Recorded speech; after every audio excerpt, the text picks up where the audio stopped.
Assalamualaikum warahmatullahi wabarakatuh. Saya Naura Kansa Cahyani dari kelas 10 di KV2 akan mempresentasikan tentang biografi. Yang pertama adalah pengertian. Biografi adalah karya sastra yang berisikan riwayat hidup seseorang tokoh yang dianggap penting oleh masyarakat tertentu. Penulisan biografi umumnya untuk menyampaikan sesuatu hal yang sifatnya istimewa yang dimiliki oleh seseorang tokoh dalam sejarah. Biografi merupakan pengembangan dari autobiografi masa prasejarah. Selanjutnya ada tujuan. Teks biografi adalah teks yang menceritakan tentang suatu tokoh beserta kehidupannya. Teks ini bertujuan menyampaikan dan memberikan keteladanan bagi pembaca akan kisah tokoh yang diangkat. Sebaliknya, banyak pula biografi yang ditulis untuk mengisahkan tokoh terkenal dengan keburukan dan kejahatannya. Selanjutnya ada jenis dan ciri-ciri. Jenis teks biografi ada dua, yaitu teks biografi perjalanan hidup dan teks biografi perjalanan karir. Ciri-ciri teks biografi adalah memuat fakta, memiliki konflik masalah, memiliki struktur dan kerangka waktu yang jelas, memiliki pesan pembelajaran, terpaku pada sejarah, dan memiliki setting tempat.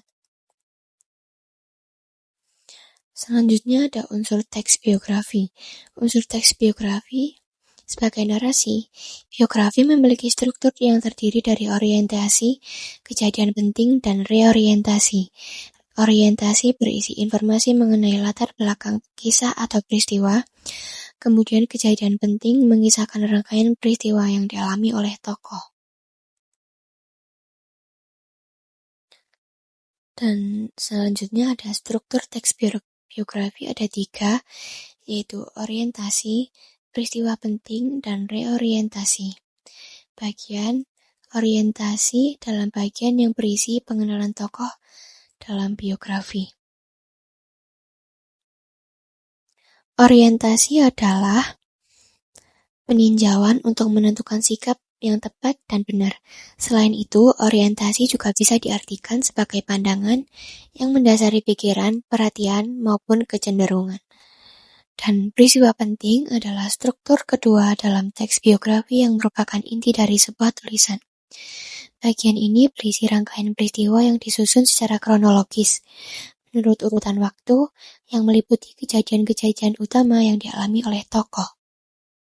Dan yang terakhir ada reorientasi. Pada teks biografi, reorientasi adalah bagian yang berisi kesimpulan mengenai rangkaian peristiwa yang telah diceritakan sebelumnya. Demikian presentasi dari saya. Ada kurang lebihnya, saya mohon maaf. Wassalamualaikum warahmatullahi wabarakatuh. Sekian, terima kasih.